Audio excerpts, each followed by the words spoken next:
क्यों कर रही हो ये सब तुम?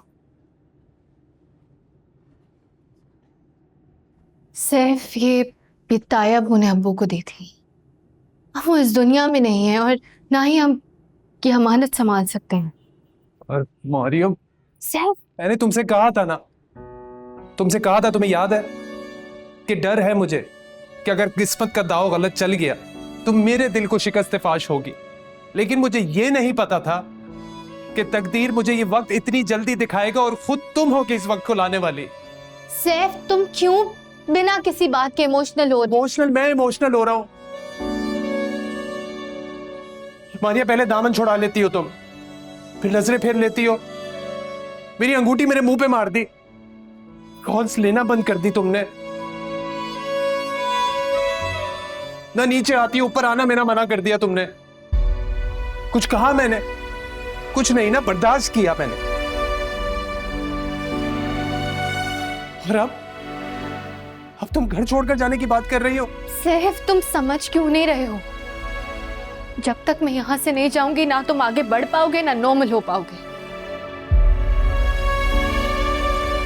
मेरा यहाँ से जाना हम दोनों के लिए बहुत जरूरी है।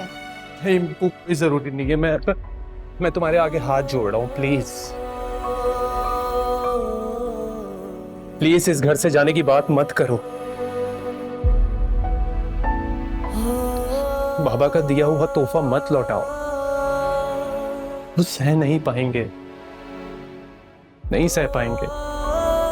तुम जो चाहती हो ना, मैं तुम्हारी बात मानूंगा। तुम चाहती हो कि मैं तुम्हारे सामने ना आऊं, मैं नहीं आऊंगा। तुम कहोगी मैं इस घर को छोड़कर चला जाऊं, तो उसके घर रह लूंगा, हॉस्टल में रह लूंगा, लेकिन तुम्हें नजर नहीं आऊंगा। मरिया, लेकिन तुम इस घर को छोड़कर नहीं जाओगे, किसी कीमत पर नहीं। तुम मेरी नहीं हो सकती। कम से कम तेरी को ये सुकून तो रहने दो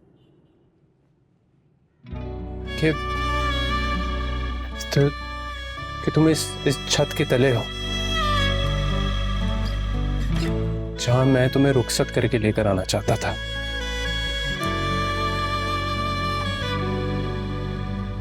मत करना जाने की बात।